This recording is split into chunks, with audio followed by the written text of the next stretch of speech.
नमस्कार, मैं हूं अभिषेक त्यागी। यूपी में इस वक्त खलबली मची हुई है। मोहन भागवत गोरखपुर पहुंचे हुए हैं। लगातार योगी से मिलने की कवायद है, लगातार योगी से मिलने की कोशिश कर रहे हैं और खबरें आ रही हैं कि मोहन भागवत लगातार कल से 3 बार कल मिलने की कोशिश की गई लेकिन नहीं मिला गया। आज फिर कोशिश की जा रही योगी से मिलने की, लेकिन अभी तक मुलाकात हुई नहीं है। अब आखिर इसके पीछे की वजह क्या है? क्या केंद्र से कोई संदेश भिजवाया गया है जिसे योगी सुनना नहीं चाहते हैं, मोहन भागवत से मिलना नहीं चाहते हैं? क्योंकि अगर मोहन भागवत से मिले तो कहीं योगी किसी मुसीबत में तो नहीं फंस जाएंगे। दरअसल इस पर लगातार इस वक्त तमाम मीडिया कवरेज के लिए लगातार हर किसी की नजर बनी हुई है कि आखिर मोहन भागवत वो कौन सा संदेश लेकर आए हैं और आखिर क्या योगी से कहना चाहते हैं। मेरे साथ मौजूद है अनुपम प्रसून, यूपी की राजनीति पर लगातार नजर बनाकर रखे हुए हैं। लगातार योगी और यूपी की राजनीति जो हलचल चल रही है उस पर लगातार इनकी नजर है। अनुपम सर, मेरा आपसे सीधा सवाल है कि मोहन भागवत पिछले 2 दिन से लगातार कोशिश कर रहे हैं कि योगी से मिला जाए, लेकिन योगी परमिशन नहीं दे रहे हैं या फिर मिलना नहीं चाह रहे हैं। दोनों में से एक बात है। आप क्या किस नजरिए से देख रहे हैं? देखिए, अभी मैं जो जानकारी ले रहा था उसमें 2 चीज़ें हुई। एक बार तो योगी ने अटेम्प्ट किया तो भागवत ने टाइम नहीं दिया, एक बार भागवत ने अटेम्प्ट किया तो योगी ने टाइम नहीं दिया। अभी तक ये 3 बार मुलाकात टल चुकी है और जो स्थिति है ऐसा लग रहा है कि जो चौथी मुलाकात होनी थी, जो मतलब चौथे अटेम्प्ट में जो मुलाकात होनी थी उस पर भी बहुत सारे काले बादल मंडरा रहे हैं। अब इसमें 2-3 तरीके से देखा जाना चाहिए। पहली चीज़, योगी आदित्यनाथ क्या सोच रहे हैं और दूसरी चीज मोहन भागवत क्या सोच रहे हैं। बिल्कुल देखिए, आरएसएस ने ये स्पष्ट कर दिया है कि ये कोई आधिकारिक मुलाकात नहीं है। मतलब कि मोहन भागवत और योगी आदित्यनाथ मिल रहे हैं, ना तो ये योगी आदित्यनाथ के कहीं कार्यक्रम में है और न ही मोहन भागवत के किसी कार्यक्रम में है। अगर मोहन भागवत कहीं जाते हैं तो उनके जाने से पहले कार्यकर्ताओं को एक तयशुदा लिस्ट दी जाती है कि कौन से वक्त कितने बजे क्या कार्यक्रम होगा। और इसी तरह पूरे दिन के मुख्यमंत्री का भी कार्यक्रम होता है, वो चाहे संडे हो मंडे हो, हर दिन का मुख्यमंत्री का भी कार्यक्रम होता है और वो कार्यक्रम सारे जिला अधिकारियों को और सारे अधिकारियों को, मुख्यमंत्री ऑफिस को, सचिवालय को, सब कुछ जाता है। उसमें भी कहीं इस मुलाकात का जिक्र नहीं। और सबसे हैरत वाली बात क्या है आपको मैं बताता हूँ। ये मुलाकात नहीं हो रही है, लेकिन दूसरी तरफ आज योगी आदित्यनाथ, सोचिए कि 2018 में इससे पहले ऐसा हुआ था और ये 2024 में हो रहा है। अब 2018 में जब ये हुआ था, मेरे ख्याल में तब हुआ था जब गोरखपुर में बीजेपी उपचुनाव हारी थी और सरकार बनने के बाद, योगी सरकार बनने के बाद। अब ये हो रहा है जब बीजेपी का उत्तर प्रदेश में खराब परफॉर्मेंस है। योगी आदित्यनाथ ने मुलाकात न करके आज अपने कार्यकर्ताओं को एक भोज दिया है। जब गोरखपुर में पहुंचे, 3 दिन का उनका भी दौरा है गोरखपुर का, तो गोरखपुर में जब पहुंचे तो वहां अपने कार्यकर्ताओं को उन्होंने भोज दिया है। तो ऐसी स्थिति में भोज का कोई मतलब मौका है नहीं। अब कोई ऐसा अवसर नहीं है जिसमें किसी को भोज दिया जाए या ऐसा कुछ अभी तक तो नजर नहीं आता। अब इसमें जो समझने वाली बात है कि योगी क्यों नहीं मिलना चाहते, और इसमें यह समझने वाली बात है कि भागवत क्या संदेश लेकर आए होंगे।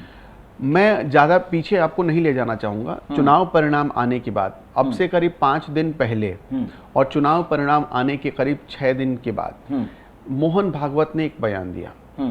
अब सोच कर देखिए कि मोहन भागवत संघ प्रमुख हैं। चुनाव नतीजे आने के बाद उन्होंने कहा कि सत्ता आने पर अहंकार नहीं आना चाहिए। ठीक है। उसका एक मैसेज ये गया कि सीटें कम हुई तो मोहन भागवत, क्योंकि बहुत दिनों से ऐसा मतलब एक माहौल बनाया जा रहा था कि शायद आरएसएस वो मौका देख रहा है कि जिस दिन मोदी कमजोर पड़ेंगे उस दिन ही मोदी के खिलाफ कुछ किया जाएगा। अब इसके अलावा एक चीज मैं और आपको बताना चाहता हूं। उसी चुनाव से पहले जब चुनाव कैंपेन चल रहा था, जेपी नड्डा का एक बयान आया जिससे लोग मोहन भागवत के इस बयान को जोड़कर देख रहे थे, जिसमें जेपी नड्डा साहब ये कह रहे थे कि हमें तो अब आरएसएस की जरूरत नहीं, अपने दम पे जीत जाएंगे। अपने दम पर जीत जाएंगे। तो उसको लोगों ने ये समझा कि अब तो खुल्लम खुल्ला आरएसएस को चैलेंज दिया जा रहा है। मैंने इससे पहले भी बहुत सारे विश्लेषण में कहा था कि पहले क्या होता था। पहले उत्तर प्रदेश ही नहीं, पूरे भारत में एक प्रक्रिया होती थी कि हर 2 साल बाद आरएसएस से कोई एक बड़ा चेहरा आता था बीजेपी में। लेकिन जहां तक मुझे जानकारी कि राम माधव के बाद ऐसा कोई चेहरा आया नहीं है। और उसके अलावा, हालांकि बाद में वो भी चले गए वापस, हर 2 साल बाद आपने देखा होगा कि कुछ नेता आते हैं बीजेपी में, बीजेपी से चुनाव लड़ते हैं, वो जीतकर संसद पहुंच जाते हैं या बीजेपी में कोई पदाधिकारी बना दिए जाते हैं। तो उसमें वो जो सिलसिला है वो 4-5 सालों से टूट गया है, टूटता हुआ नजर आ रहा है। हाँ, खास तौर पर 2019 में जीतने के बाद, मोदी के जीतने के बाद। अब देखिए कि इसमें मतलब जो बीजेपी की पॉलिसी रही, अब उसमें 2 तरीके से लोग देख रहे थे। जैसे कि पहली पॉलिसी रही, लोगों ने कहा कि योगी आदित्यनाथ ने एक लिस्ट भेजी जिसमें उम्मीदवारों के नाम का नाम था और उनकी चर्चा हो रही है, और उनके विनिंग परसेंटेज को भी बताया गया था कि उनके जीतने की संभावना कितनी है, जिसको विनिंग एबिलिटी कहते हैं। तो वो बताया गया था। योगी आदित्यनाथ ने कहा था कि एंटी इनकम्बेंसी है कुछ उम्मीदवारों के खिलाफ, कुछ उम्मीदवारों की उम्र हो गई, आप उसको बदल दीजिए। तो कुछ नाम तो बदले गए, लेकिन जो एक मास लेवल पर जो नाम थे उनको नहीं बदला गया। तो उससे भी एक खराब इम्पैक्ट गया। बिल्कुल। और देखिए बीजेपी में एक बात 2014 के बाद से लोगों ने गांठ बांध ली है कि टिकट का जो बंटवारा होता है, अब वो कोई नेता ये नहीं कह सकता जैसे आप मेरे पास आए, सपोज करिए मैं बीजेपी का कोई बड़ा नेता हूं उत्तर प्रदेश का, आप मेरे पास आए तो मैं आपको ये गारंटी नहीं दे सकता कि मैं आपको टिकट दिलवा सकता हूं। लेकिन 2014 के पहले गारंटी देने पर ऐसा हो जाता था। क्यों मैं गारंटी नहीं दे सकता? मैं एक बीजेपी नेता होने के नाते, मतलब उदाहरण समझा रहा हूं, मैं उदाहरण के तौर पर समझा रहा हूं कि अब वहां पर विनिंग एबिलिटी देखा जाता है कि किस उम्मीदवार को उतारे। उसके लिए पार्टी का एक आंतरिक सर्वेक्षण होता है और उस सर्वेक्षण के आधार पर वहां पर जो स्क्रीनिंग होती है उम्मीदवारों के नाम पर, जो 4-5, जरूरी नहीं है कि वहां पर कोई जीत रहा है लगातार तो टिकट बंटवारे के वक्त सिर्फ उसी के नाम की चर्चा होगी।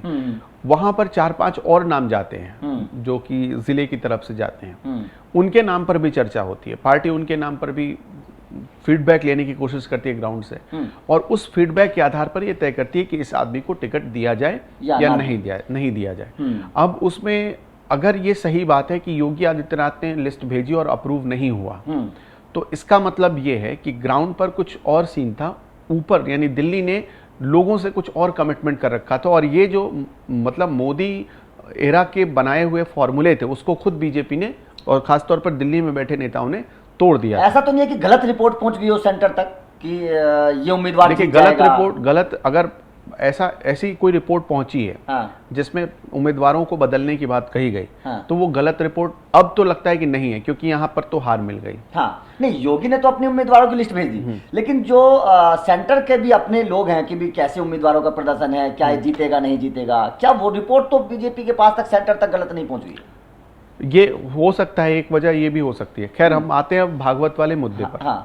तो अब देखिए इसमें क्या है कि मोहन भागवत नाराज चल रहे हैं, ये तो ठीक है। इंद्रेश कुमार ने मोहन भागवत के बाद एक बयान दिया, बिल्कुल, वो भी बयान उन्होंने भी कहा कि अहंकारी 242 तक सिमट गए। बिल्कुल। तो अब ये 2 बयानों की कड़ी जोड़ी, हालांकि बाद में आरएसएस ने इंद्रेश कुमार के बयान से खुद को अलग कर लिया और खुद इंद्रेश कुमार ने कहा कि ये उनका व्यक्तिगत ओपिनियन, हाँ बिल्कुल, वो मतलब संगठन का ओपिनियन नहीं है जी। तो अब इसमें हुआ ये कि जब इंद्रेश कुमार ने खुद को अलग कर लिया, मोहन भागवत ने बयान दिया, उसके बाद बीजेपी और आरएसएस की दूरियों को मीडिया मापने लगा, मतलब तय करने लगा कितनी दूरी हो गई है। तो इसी बीच योगी आदित्यनाथ से मुलाकात करने का एक जो सिंपल सा मैसेज जाता है, वो क्या जाता है? आप देश के किसी भी कोने में, मैं इस लोकसभा इलेक्शन के दौरान कई स्टेट में मैं जा चुका था, वहां पर जब हम किसी से सवाल पूछते थे और हम जब बताते थे कि उत्तर प्रदेश से आए हैं, तो फौरन योगी जी के बारे में लोग मतलब आप हैरानी में पड़ जाएंगे कि महाराष्ट्र के गांव में जो विदर्भ और मराठवाड़ा के गांव थे, वहां भी हम गए थे, वहां पर भी लोग योगी आदित्यनाथ को जानते और मतलब कहते हैं कि बहुत अच्छा मुख्यमंत्री है, जबकि महाराष्ट्र के लोगों का योगी आदित्यनाथ से कोई कनेक्शन उस गांव में बैठे व्यक्ति का नहीं हो सकता है, लेकिन ऐसा था। तो इससे पता चलता था कि अगर मोदी के बाद किसी की पॉपुलैरिटी, मतलब कि प्रधानमंत्री बनने लायक कोई समझ रहे, मतलब लोग समझ रहे हैं ऐसा, तो हो सकता है मैं गलत भी हूं, लेकिन जो मैंने देखा कि मोदी के बाद अगर बीजेपी में किसी नेता की लोकप्रियता है तो वो है योगी आदित्यनाथ। तो जब आरएसएस और मोदी के बीच दूरी की खबर है, तो इस बीच आरएसएस किसके पास मिलने आ रहा है, आरएसएस के प्रमुख किसके पास मिलने आ रहे हैं? योगी के पास। तो अब इसका एक लोगों ने मतलब ये निकाला है कि शायद योगी के लिए एक खास तोहफा लेकर आरएसएस आया है। अब जैसे कि मैं एक बात बताता हूँ, ऐसा लोग कहते हैं, बहुत सारे लोग, बहुत सारे विश्लेषक ऐसा कहते रहे कि आरएसएस को जब कोई काम करना होता है तो वो डायरेक्ट किसी सरकार को नहीं कहता। जैसे कि मान लीजिए कि आरएसएस ये चाहता है कि यूनिफॉर्म सिविल कोड लागू हो, तो वो इसके लिए या उसके प्रमुख इसके लिए सीधे मोदी जी को फोन नहीं घुमाएंगे कि ये लागू करिए। वो आदेश नहीं दे सकते और नहीं है वो ऐसा करते हैं, नहीं ऐसा कभी किया गया है। तो आरएसएस करता क्या है? आरएसएस करता ये कि वो ग्राउंड पर कुछ ऐसा माहौल बनाता है जिससे ऊपर वाले तक मैसेज अपने आप पहुंच जाए और वो मैसेज पहुंचने के बाद अपने आप ऊपर वाला काम करने लगे। अगर उसको ये मैसेज वक्त पर समझ में आ जाती है तो ठीक, वरना जो कोशिश है वो कोशिश उसको बदल देती है, मतलब वो कोशिश ऊपर वाले को नुकसान पहुंचा देती है। तो अब यहाँ जब योगी आदित्यनाथ से मुलाकात हो रही है तो यहाँ पर 3-4 मैसेज पहुंचाए जा रहे हैं ऊपर को। पहला ये कि आप योगी आदित्यनाथ को साइड करेंगे तो नुकसान में उठाएंगे, क्योंकि योगी आदित्यनाथ के साथ आरएसएस खड़ा है। बिल्कुल, ये पहला मैसेज है। ठीक है। दूसरा मैसेज है कि मोदी के बाद विकल्प आरएसएस को मिल चुका है योगी के रूप में। हाँ, योगी के रूप में। तीसरा विकल्प है कि अगर आप हिंदुत्व की लाइन छोड़ेंगे, अगर आप अहंकारी बनेंगे तो हमारे पास आपके लिए एक ऑप्शन मौजूद है योगी आदित्यनाथ के रूप में। और चौथा और एक अहम जो मैसेज है वो ये कि आप अगर आरएसएस को इग्नोर करेंगे तो आरएसएस आपको इग्नोर करके एक आपकी तरह लीडर खड़ा कर सकता है। ये 4 मैसेज दिल्ली, मतलब जो मेरी समझ में है, वो पहुंचा दिए गए। उन चारों मैसेज को दिल्ली अगर समझकर एक्शन लेता है तो ठीक, वरना इसका रिएक्शन भी हो सकता है। अब जैसे देखिए, अभी तक ऐसा लगा नहीं कि आरएसएस और बीजेपी के बीच दूरियां हैं, अभी तक ऐसा लगा नहीं, क्योंकि मीडिया का आकलन सिर्फ बयानों के आधार पर हो रहा है। बिल्कुल ठीक है। अब देखिए कि अगस्त से सितंबर महीने तक, अगर मैं गलत नहीं हूं तो अगस्त से सितंबर महीने तक, 31 अगस्त से 2 सितंबर तक एक मीटिंग बुलाई गई है केरल में, पलक्कड़ में। वो मीटिंग समन्वय मीटिंग है, कोऑर्डिनेशन मीटिंग है, जिसमें आरएसएस के लोग और बीजेपी के सारे कद्दावर नेता, जिसमें योगी भी जाएंगे, अमित शाह भी जाएंगे, मोदी भी जाएंगे, नड्डा भी जाएंगे, तमाम जो बड़े नेता हैं वो जाएंगे। वो कोऑर्डिनेशन, और उसमें सबसे बड़ी बात की बीएल संतोष भी जाएंगे जो आरएसएस से आए हैं। और अगर मैं गलत नहीं, शायद ये उस सीट पर है जहां पर बीजेपी जीती है। हाँ। और तो आप इसे ऐसे समझिए कि वहां पर जब कोऑर्डिनेशन कमेटी की बैठक होगी, उस कोऑर्डिनेशन कमेटी की बैठक में शायद ये जो मीडिया में खबरें चल रही हैं इस पर बहुत ज़्यादा चर्चा भी हो, और ये भी हो सकता है क्योंकि अब देखिए नरेंद्र मोदी की उम्र हो गई है, ठीक है, और जो उनका ही फॉर्मूला रहा है कि 75 साल के बाद नेता रिटायर कर दिए जाते हैं, 70 साल के बाद, लेकिन अब वो 75 साल में प्रवेश करने वाले हैं। तो मेरे ख्याल में आरएसएस के सामने एक चुनौती ये भी होगी, अगर वो नेता तय करता है तो उसके सामने ये चुनौती ये भी होगी कि मोदी के बाद कौन होगा। तो हो सकता है इस कोऑर्डिनेशन बैठक में इस पर गहनता से चर्चा हो कि योगी के बाद कौन होगा। तो ये बहुत दिनों बाद कोऑर्डिनेशन कमेटी की बैठक कोऑर्डिनेशन मीटिंग बुलाई गई है, इसलिए ये बहुत अहम है। और इसमें भी एक जो मतलब ऐसा लग रहा है कि वो जो संगठन और बीजेपी के बीच दूरी हुई थी उसको पाटने के लिए बैठक बुलाई गई, उसको खत्म करने के लिए बैठक बुलाई गई। अब वापस उत्तर प्रदेश हम लौट आते हैं कि योगी आदित्यनाथ से मुलाकात के बारे में। अगर मान लीजिए कि आरएसएस योगी आदित्यनाथ को मोदी के विकल्प के रूप में खड़ा करना चाहता है, ठीक है, फिर योगी आदित्यनाथ क्यों मुलाकात नहीं कर रहे? अब यहाँ पर सवाल मेरा भी था। अब एक सवाल यहाँ पर खड़ा होता है, फिर योगी आदित्यनाथ क्यों नहीं मुलाकात करना चाह रहे? तो इस पर भी अलग अलग जब आप लोगों को सुनेंगे तो कुछ लोगों का कहना है कि दिल्ली का एक मैसेज है, और वो दिल्ली अपना मैसेज किसके जरिए पहुंचाना चाहता है? तो मोहन भागवत के जरिए पहुंचाना चाहता है। सबसे ज्यादा जो नुकसान हुआ, ये इमेज खराब हुई बीजेपी की, वो हारने से नहीं हुई। सबसे ज्यादा जो इमेज खराब हुई वो फैजाबाद सीट हारने से हुई। बिल्कुल बिल्कुल बिल्कुल ठीक। उस सीट पर हारने से हुई। और इसकी वजह से शायद आरएसएस योगी आदित्यनाथ से नाराज भी है। और जो क्योंकि उत्तर प्रदेश में 62 सीटें थी, वहां से अगर देखिए उस हिसाब से भी देखिए तो 31 सीटें, 31 सीटें कम हो गई। ऐसे हिसाब से देखा जाए उत्तर प्रदेश ही सबसे ज्यादा नुकसान पहुंचाने वाला। अगर वो सीटें होती तो इस वक्त बीजेपी अपने दम पर पूर्ण बहुमत में होती। पूर्ण, सिर्फ उत्तर प्रदेश की सीटें आ जाती तो अपने दम पर पूर्ण बहुमत में होती। तो वो क्या है कि आरएसएस एक योगी को शायद मैसेज पहुंचाना चाहता है, बहुत सारे लोग ऐसा भी मानते हैं, और वो मैसेज है दिल्ली से भेजा गया, और शायद वो मैसेज ये हो सकता है कि योगी आदित्यनाथ जी, हम आपका विकल्प तलाश रहे हैं। जैसे अभी तक हम लोग यही सोच रहे हैं कि मोदी का विकल्प योगी हो सकते हैं, लेकिन ये भी हो सकता है कि दिल्ली ने जो मैसेज भेजा है वो, या फिर आरएसएस ऐसा भी हो सकता है कि जमीन पर कुछ ऐसा माहौल तैयार करें कि आरएसएस योगी आदित्यनाथ का विकल्प तलाश रहा है, या दिल्ली योगी आदित्यनाथ का विकल्प तलाश रहा है। लेकिन इसकी संभावना कम है, क्योंकि देखिए यूपी में सेंटिमेंट जो है वो योगी आदित्यनाथ के फेवर में। ठीक है। अगर ये सेंटिमेंट योगी आदित्यनाथ के खिलाफ होता तो शायद ऐसा लगता कि आरएसएस ऐसा चाह रहा है कि वो योगी आदित्यनाथ को बदल दे। और इस वक्त जो मेरे हिसाब से सबसे ज़्यादा जो शाखा है, या सबसे ज़्यादा मतलब जो एक्टिव जिसके मेंबर्स हैं, वो उत्तर प्रदेश में बहुत काम कर रहे हैं। हाँ, तो ये भी एक नुकसान हो सकता है कि योगी आदित्यनाथ को बदलने का। और इसको शायद मुलाकात को इस वजह से भी टाला जा रहा होगा, जो अब ये मेरा ये फाइनल कंक्लूजन है कि मुलाकात को इस वजह से भी टाला जा रहा है, या इसमें टाइम लिया जा रहा है कि थोड़ा और दोनों, मतलब मोहन भागवत बहुत बहुत पढ़े लिखे आदमी हैं, बहुत ज़्यादा उनके पास ज्ञान है, और योगी आदित्यनाथ भी आपको पता ही है कि वो भी बहुत पढ़े लिखे हैं। तो ऐसे में दोनों वक्त लेकर थोड़ा और देखना चाहते हैं कि उनकी मुलाकात पर दिल्ली का क्या रिएक्शन है। जैसे होता है ना कि बस वेट एंड वॉच वाली स्थिति। तो योगी आदित्यनाथ और मोहन भागवत शायद इस मुलाकात पर दिल्ली का रिएक्शन देखना चाहते हैं कि दिल्ली को ये मुलाकात पच रही है या नहीं पच रही है। उसके बाद से दोनों अपनी मुलाकात के बाद रिएक्ट करें। जैसे कि मान लीजिए अगर दिल्ली का कोई मैसेज नहीं है, मोहन भागवत खुद मोदी का विकल्प योगी को तैयार करना चाहते हैं, तो इसमें दिल्ली की सहमति आवश्यक है।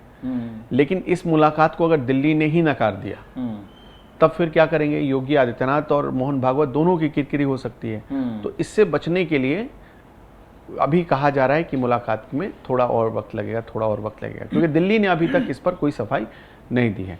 और आप एक बात और ऐसे मुझे लगता है कि इस पूरे चुनाव में, अगर हो सकता है मैं गलत भी हूँ, मैंने नहीं देखा कि चुनाव से पहले या चुनाव के बाद प्रधानमंत्री नरेंद्र मोदी ने आरएसएस प्रमुख से मुलाकात की है। हाँ, इस चुनाव के दौरान नहीं हुई, ये मुलाकात नहीं हुई है। और कोई संघ एक्टिव भी नजर नहीं आया, कोई बयान भी नहीं आया सोशल मीडिया पे। वो तो संघ का तो काम ही नहीं है, राजनीतिक काम नहीं है, तो इसलिए वो नहीं आता है।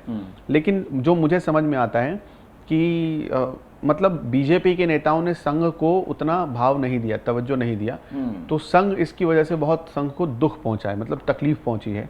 और शायद वो बिल्कुल एक अनुशासित रहकर, जो जिस तरह से अब तक उसका नेचर रहा है, उसी तरह वो काम कर रहा है, और इस वजह से इस मुलाकात में थोड़ा और वक्त लिया। संघ की नाराजगी का असर भी नजर आया। यूपी सबसे बड़ा सूबा है और वहां पर जैसे आपने बताया शाखा बहुत है संघ की, तो अगर संघ एक्टिव होता जमीनी तौर पर इस चुनाव में, तो क्या आपको लगता है कि बेहतर होता, थोड़ा सा नतीजे बेहतर आते? नहीं, देखिए ऐसा लोगों को लगता है कि संघ जाकर कहता है कि बीजेपी को वोट दीजिए, लेकिन जो संघ से जुड़े लोग हैं उनका ये मानना होता है, हमेशा तर्क यही होता है कि वो कभी किसी को ये नहीं कहते कि आप मोदी जी के लिए वोट करिए या बीजेपी के लिए वोट करिए। वो हमेशा यही कहते हैं कि आप देश हित में वोट करिए, और सही उम्मीदवार को वोट करिए जो देश के लिए और देश के लिए नीति बनाने में सोचता हो। ऐसे लोगों को वोट मत करिए जो कल को जीत कर, मतलब ऐसा लगता हो कि वो देश के लिए सोचता है, लेकिन जीतने के बाद वो देश का नुकसान करते हैं। तो यही कहता है, कभी भी पार्टी विशेष का नाम, जहां तक मैं जानकारी, मेरी जानकारी है, पार्टी विशेष का नाम लेने से बचा जाता है, मतलब दूरी बनाई जाती है। तो शायद इस वजह से आपको, आपके हिसाब से संघ दूर रहा हो, लेकिन कभी भी संघ जाकर डायरेक्ट ये जाकर चुनाव प्रचार नहीं करता, मतलब चुनाव प्रचार ही नहीं करता। वो ये नहीं कहता कि मोदी जी को वोट देना है, या फिर बीजेपी में किसी, अगर कोई जैसे योगी जी भी चुनाव लड़ेंगे तो संघ कभी ये जाके नहीं कहेगा किसी को कि आपको योगी जी को वोट करना है। 2017 में अनुपम सर, जब योगी आदित्यनाथ को सीएम बनाया गया था, उस वक्त ये कहा जा रहा था कि संघ की ही देना, संघ ने ही उनको भेजा है कि जाओ कुर्ता पहन के दिल्ली पहुंच जाओ। अब आप बोल रहे हैं कि योगी को हटाने की तैयारी, तो क्या संघ इस बात को एक्सेप्ट करेगा कि बीजेपी उनको हटा दे, या फिर उसकी हामी भरेगा, या फिर उस तरीके की रणनीति बनाएगा कि योगी को हटाए? देखिए, दिल्ली को, योगी को हटाने के लिए 2021 में भी एक कोशिश की गई थी, एक खबर आई थी कि 2021 में जब बहुत सारे स्टेट के चीफ मिनिस्टर चेंज किए गए, तो योगी आदित्यनाथ को भी बुलाया गया। उस समय 2 लोग रह गए जिनको बदला नहीं गया, शिवराज सिंह चौहान और योगी आदित्यनाथ। लेकिन आपने ये देखा, देखिए मैं शायद मैं 2027 की तरफ भी इशारा कर रहा हूँ, आपने देखा कि दिल्ली बुलाया गया, ये 2 मुख्यमंत्री रह गए, लेकिन शिवराज सिंह चौहान चुनाव जीते, उनको हटा दिया, फिर दिल्ली बुला लिया गया। योगी आदित्यनाथ अब चुनाव जीतते हैं अगर 2027 में, फिर क्या होगा ये, इसके लिए थोड़ा इंतजार करना, 2027 अभी बहुत 3 साल अभी दूर है।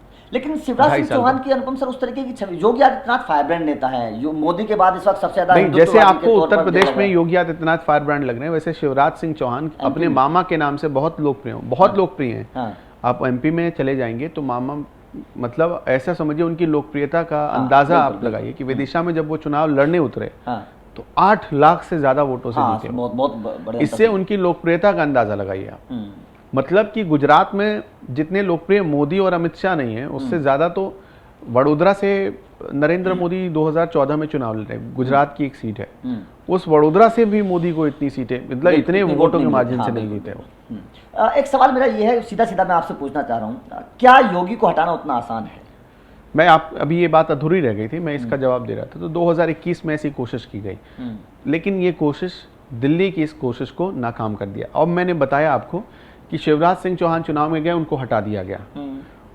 आप देखिए कि 2021 के बाद सबसे पहले योगी आदित्यनाथ चुनाव में गए 2022 में, लेकिन उनको नहीं हटाया गया। हटाने की जगह क्या हुआ कि जेवर एयरपोर्ट का उद्घाटन हो रहा था, अगर मैं गलत नहीं हूं तो मोदी आए, शिलान्यास हो रहा था, मोदी आए और तब उन्होंने कहा यूपी प्लस योगी बहुत उपयोगी, ये नारा दिया गया था।